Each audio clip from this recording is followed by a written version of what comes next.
Caros alunos, estamos novamente agora para a segunda competência da nossa matéria de legislação aplicada a riscos e emergências. Essa segunda competência nós vamos falar sobre a legislação específica de procedimentos de emergência. Como eu tinha falado logo na primeira competência, este assunto em específico não tem uma legislação. Tem recomendações esparsas, soltas em uma ou outra norma. E nós vamos encontrar, naturalmente, uma orientação, por exemplo, da ABNT, que eu falei na última aula para vocês. A ABNT, em relação à brigada de emergência, nós vamos encontrar na NBR 14276, que fala sobre programa de brigada de emergência, o programa de brigada de incêndio em específico, é uma norma que nós elegemos como interessante para discutir com vocês, que serão futuros técnicos de segurança do trabalho, né? Usando essa norma como referencial, e nós vamos ver também a NR5, que é sobre CIPA, hoje, nós vamos encontrar aqui logo de cara que o objetivo da norma que fala sobre os programas de brigada de incêndio é fazer com que haja na edificação, na empresa, né, condições mínimas para a elaboração de um programa de brigada de incêndio. E, naturalmente, essa brigada de incêndio terá que ser treinada, terá que ser formada, terá que ter todo um procedimento visando proteger não só as vidas das pessoas que lá estão, mas principalmente o patrimônio e o ambiente e o meio ambiente, tá? Então, este é o objetivo das brigadas de emergência, que eu prefiro assim chamar do que brigada de incêndio, tá? Que ela é mais eclética. A brigada de emergência é mais abrangente, não só combate a incêndio, como também faz salvamento, como também faz atendimento de primeiros socorros. Então, é preciso que nós tenhamos uma visão mais holística, mais ampla de um ambiente de trabalho, principalmente nas empresas e nas indústrias que têm um maior número de funcionários e de clientes circulando. Esta norma, este procedimento do programa de brigada de emergência, nós vamos encontrar algumas definições. Aí lá vai definir o que é bombeiro profissional civil, o que é bombeiro público e o que é bombeiro voluntário. O bombeiro profissional civil diz a norma que é aquele que trabalha para empresas privadas, que são contratados para trabalhar lá. O bombeiro público, ele pode ser militar ou pode ser civil. É esse que não tem remuneração, mas trabalha para o Estado, trabalha para a população. E o bombeiro voluntário é aquele que não tem vínculo nem de bombeiro civil com a empresa, nem tem vínculo com o Estado para atender a população e que voluntaria-se para a atividade de emergência. Normalmente em grandes emergências nós encontramos, em grandes sinistros encontramos esses bombeiros voluntários ajudando os bombeiros civis e os bombeiros públicos. A brigada de incêndio, ele vai dizer lá nesse mesmo contexto que é um grupo de pessoas, tá certo? Que são treinadas para atender as emergências e proteger a questão da vida, o meio ambiente e o patrimônio. Quanto ao combate de incêndio, ele coloca que é um monte de ações que visam minimizar e extinguir o fogo que lá está. Fala sobre emergência, que é uma situação anormal e que fora dos ritos normais da atividade laboral de um ambiente de trabalho e que necessita a intervenção imediata. Isso é o que pode ser chamado de emergência. Fala também sobre o que vem a ser riscos, o risco e o risco iminente. Risco é toda circunstância de que tem uma probabilidade efetiva e estatística de acontecer um acidente, de acontecer algo de anormal no ambiente, seja por diversos fatores. O risco iminente é aquele que está pronto para acontecer, falta só um ponto de dar o start dele. É um risco que está muito latente, muito próximo do acontecimento do acidente. Então, esses riscos são riscos que devem ser mais visíveis, tem que ser mais preocupante para a brigada de emergência, tá bom? Nesta circunstância, o programa coloca, a BNBR, os requisitos para que nós possamos entender como é que se pode proceder um programa de formação de combate a incêndio, tá bom? Então, neste programa, nós vamos encontrar a exigência do tipo: edificação deve dispor, né, de sistema de proteção e combate a incêndio. Se ele não tem um sistema de proteção mínimo de combate a incêndio, de prevenção, como é que a gente pode montar um programa de emergência, de brigada de emergência? Como é que ele pode montar uma brigada de emergência? Precisa que isso tenha. Precisa que haja um mapa de riscos ambientais, se consiga ter identificado fisicamente dentro do ambiente quais são os riscos que lá tem. Os riscos químicos, os riscos biológicos, os riscos mecânicos, os riscos de acidente, os riscos ergonômicos. Todos esses tipos de riscos precisam estar identificados num mapa de risco que servirá como base para a construção e a formação de uma brigada de emergência. Por um outro lado, também exige que tenha um resumo atualizado do croquis da área, né? Tenha um resumo atualizado da frequência de pessoas no ambiente. Porque existe dois tipos de população no ambiente de uma empresa. A população fixa, que são os próprios funcionários, e a população flutuante, que são pessoas que visitam, são clientes, são fornecedores, que visitam sazonalmente, não estão todo dia na edificação. Cada um terá um tratamento específico na formação de uma brigada de emergência. A composição de uma brigada de emergência. Ela precisa ser levada em conta a população fixa, que eu falei agora, e também o grau de risco que existe no ambiente. E esse mapa de risco é que nos vai dar o grau. E principalmente o número de empregados e a população flutuante local, que são importantes em cada setor e pavimento. Porque pode ter um complexo, dentro de uma indústria, por exemplo, um complexo de edificações. Cada edificação tem um tipo de risco que pode acontecer. E em cada edificação pode ter diversos pavimentos. E em cada pavimento tem um número de pessoas e pode ter risco diferente. Tudo isto tem que ser analisado para se formar uma brigada de emergência. São critérios básicos para a seleção de um brigadista. Por exemplo, permanecer na edificação. Então não podemos pegar um cliente de uma empresa e pedir que ele venha ser um brigadista naquela empresa, porque ele não tem a permanência nessa edificação. Então normalmente as brigadas são formadas principalmente por funcionários. Tá? E são os funcionários que vão fazer essa atividade. E para que seja um funcionário fazer uma atividade, precisa ter um grau de discernimento, naturalmente. Tá? Então, outro requisito, outra exigência para ser um brigadista é preciso que tenha uma experiência anterior como brigadista. Se não tiver, não tem problema, se treina. Mas se entendo, já é um fator positivo. Possuir um bom conhecimento das instalações. Então a pessoa, normalmente é aquela pessoa que trabalha com a manutenção da empresa, da edificação, conhece melhor a edificação. Né? Tipo o encanador, o eletricista, a pessoa da faxina, ele entende muito de onde as saídas da edificação, conhece bem a edificação. São pessoas importantes esse conhecimento para se formar uma brigada. Outra é a responsabilidade legal. Tá? É preciso que a pessoa tenha responsabilidade. Você vai colocar uma pessoa que não tenha responsabilidade, uma pessoa assim um pouco desleixada, no sentido de fazer uma atividade de tamanha importância, que é de salvar vidas e direcionar pessoas para saírem em segurança de uma edificação em sinistro, na verdade. E principalmente saber ler.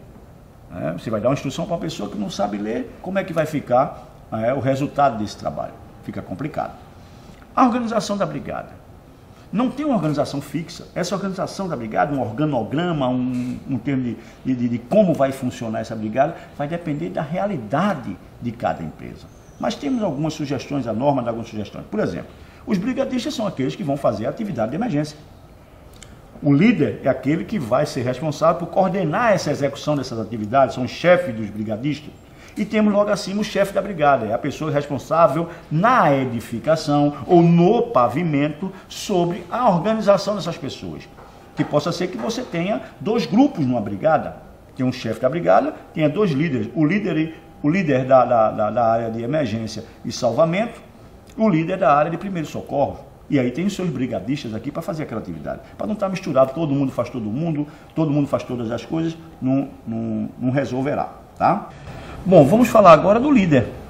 O líder é exatamente aquela pessoa responsável pela coordenação da execução das ações de emergência que vai ser realizada pelo brigadista. E pode ter líder para a área de primeiro socorro, líder para a área de combate a incêndio, líder para o pessoal que vai fazer a evacuação. Então pode ter diversos líderes numa brigada de emergência. Naturalmente, para liderar esses líderes, para coordenar essa atividade, precisa ter um chefe de brigada. Esse chefe de brigada normalmente vai ter um por edificação ou um por pavimento, vai depender da constituição da brigada. Tá? E esse chefe de brigada é responsável por organizar essas pessoas no ambiente onde eles vão trabalhar. Tá? E dar as atribuições para cada chefe de brigada, para cada líder, aliás, de grupo. Pode haver uma edificação, uma indústria que tenha diversas edificações e que tenha, naturalmente, diversos setores. E precisa de uma brigada com estrutura maior. Aí você vai ter, naturalmente, um coordenador geral da brigada, onde haverão diversos chefes de brigadas e aí diversos líderes, diversos brigadistas.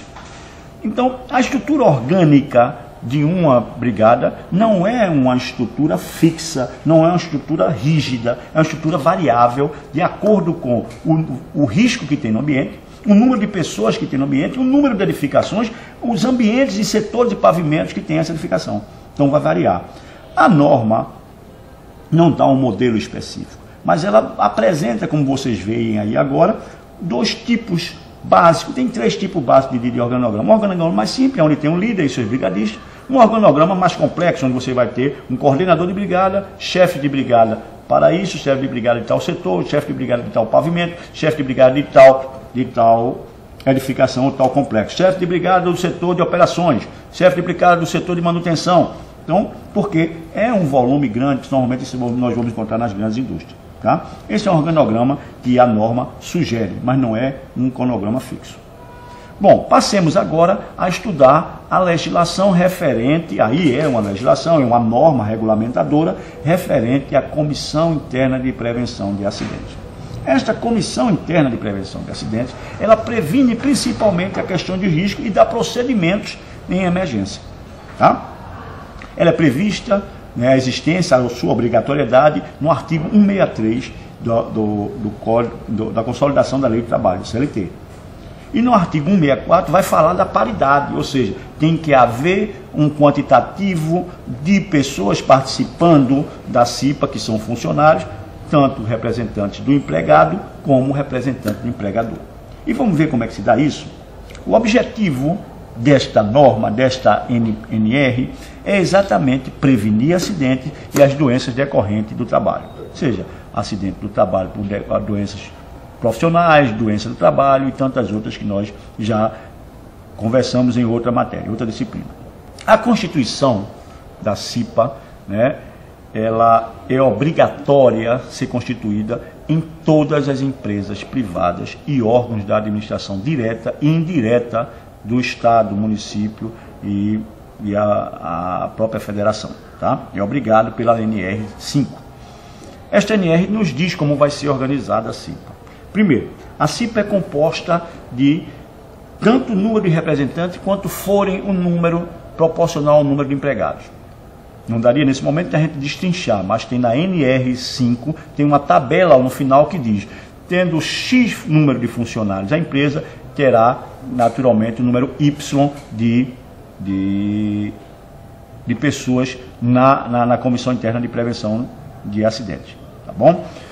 Então, imaginemos que haja uma empresa que tenha um número de funcionários que determine que a CIPA seja composta de 10 pessoas. Como é que vai ser distribuído essas vagas? Terão paritária, como diz o artigo 64 da CLT. Terá o mesmo número de representantes do empregado, será do empregador. O número de representantes dos empregados seriam 5. O número de representantes do empregador também 5, neste exemplo que nós estamos utilizando. Ou seja, os representantes do empregador da empresa serão designados pelo próprio proprietário da empresa, pela própria administração da empresa. Não serão eleitos, como é o caso dos representantes dos empregados. Os representantes dos empregados serão eleitos por todos os empregados em eleição secreta, tá certo? Por aqueles que forem candidatos. Aqueles que forem candidatos na CIPA poderão submeter-se à eleição dos seus pares, dos seus empregados, dos próprios empregados, em eleição secreta. Uma vez sendo eleito, terá um mandato de 1 ano, podendo ser renovado por mais 1 ano. Uma renovação de mais 1 ano. Então, o empregado, quando ele vai participar da CIPA, ele tem um benefício da estabilidade provisória. Não poderá o empregador colocar para fora, sem justa causa, porque por justa causa poderá, e aí vai abrir um inquérito administrativo, um inquérito para poder apurar falta grave, tá certo? Então não poderá o empregado ser posto para fora, ser demitido, se a não ser por justa causa, enquanto ele participar da CIPA, desde a inscrição da candidatura até um ano após o término do mandato. Então, a estabilidade do empregado participante da CIPA inicia-se no momento em que ele se inscreveu para ser candidato. Se foi eleito, ele passa o mandato dele e quando terminar o mandato, ele ainda tem mais um ano de estabilidade. Então, aquele empregado que é integrante da CIPA, desde o momento que foi candidato e elegeu-se, até um ano após o término do seu mandato, não pode ser posto para fora pela empresa, a não ser por justa causa. Esta é uma garantia que a Consolidação do Trabalho dá para a estabilidade do emprego. A organização ainda da CIPA nos traz que o empregador deverá designar o presidente da comissão. Escolher dentre aqueles o presidente da comissão. E os empregados eleitos, só aqueles eleitos, elegerão o vice-presidente entre si. A terceira função importante na CIPA é exatamente do secretário. Aí é um acordo entre todos aqueles que participam da CIPA, designar entre eles um, ou pode até escolher um que nem seja da CIPA. Neste caso, esse não vai receber a benesse da estabilidade provisória, porque não foi eleito, porque não foi escolhido pelo empregado, pelo empregador, pela empresa. Esse aí simplesmente vai ter uma condição de ter que ser aprovado pelo empregador a possibilidade de se secretariar a CIPA. Porque a CIPA terá uma reunião mensal, obrigatória por lei, certo? Dentro de todo o planejamento, e poderá ter reuniões extraordinárias. Essa aí quando a questão exigir um caso de emergência, um caso de uma denúncia grave, que a CIPA vai ter que apurar. Tá bom? Nós vamos encontrar dentro das atribuições da CIPA a identificação de riscos e a elaboração de um mapa desses riscos. Elaborar também um plano de ação, como agir dentro da empresa nas questões das ações preventivas de segurança e saúde do trabalho. Tá? Também é importante lembrar que é atribuição da CIPA participar de implementação e controle das medidas de prevenção de avaliação de prioridade de ação preventiva junto com o SESMIT, que é o Serviço de Engenharia, Medicina e Segurança do Trabalho, dentre outras. Outras atribuições da CIPA é promover anualmente a Semana Interna de Prevenção de Acidentes. Bem assim, campanhas de prevenção da AIDS, colaborar no desenvolvimento e implementação do Programa de Controle Médico e Saúde Ocupacional, PCMSO, e também do Programa de Prevenção de Riscos Ambientais, tanto quanto os outros programas tenham de proteção ao trabalhador. Dentro dessas atribuições, cabe ao empregador, proporcionar todos os meios a esta comissão para que ela possa funcionar regularmente. Ainda como atribuição, cabe ao empregador proporcionar todas as condições para que essa comissão funcione, dos meios necessários para que as tarefas dela sejam desenvolvidas. Ao empregado cabe a obrigação de participar da eleição dos seus representantes, aí é um sufrágio obrigatório, a colaboração na gestão dos programas e principalmente na gestão da CIPA. Esta é a obrigação dos empregados.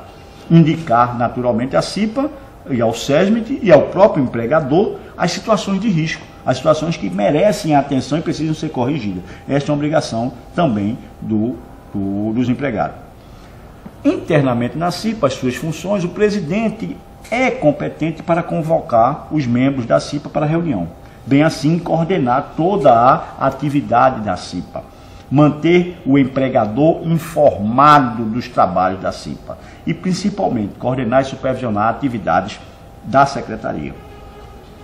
Ao vice-presidente, que esse aí é um dos representantes dos empregados, vocês sabem, é executar as atribuições que lhe forem delegadas pela presidência.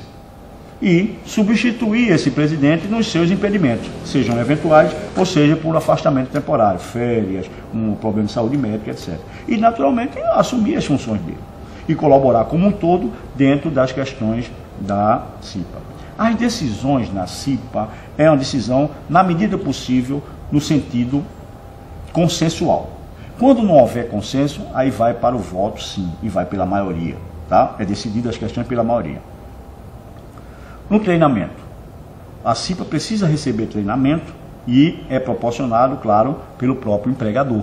O empregador é responsável para poder proporcionar à CIPA todos os meios e as condições de trabalho. E uma das condições é o conhecimento. Então, o treinamento da CIPA é obrigação do empregador. Tal qual é a obrigação do empregador, fazer com que os contratados, as empresas contratadas e as próprias contratantes que trabalhem dentro do seu círculo da fábrica, da indústria, da empresa, tenham sintonia das suas CIPA para com a CIPA da própria empresa. E entre si, para não haver disfunção, para não haver conflito de atribuições, nenhum conflito de visões sobre o trabalho da CIPA. Então, os contratantes e os contratados, sempre que duas ou mais empresas atuarem no mesmo estabelecimento, a CIPA deverá, em conjunto com as contratadas, definir mecanismos de integração e participação de todos os trabalhadores na relação das decisões da CIPA. Tá? Então, esta é a atividade que nós tínhamos para hoje, da nossa competência. Chegamos ao final dela e espero que vocês tenham compreendido. Não esqueçam de olhar lá o nosso caderno e no AVA todos os indicativos de vídeo e de leituras. É importante trazer também ao nosso fórum todas as discussões para que possamos ampliar esse conhecimento. Um grande abraço, estamos à disposição.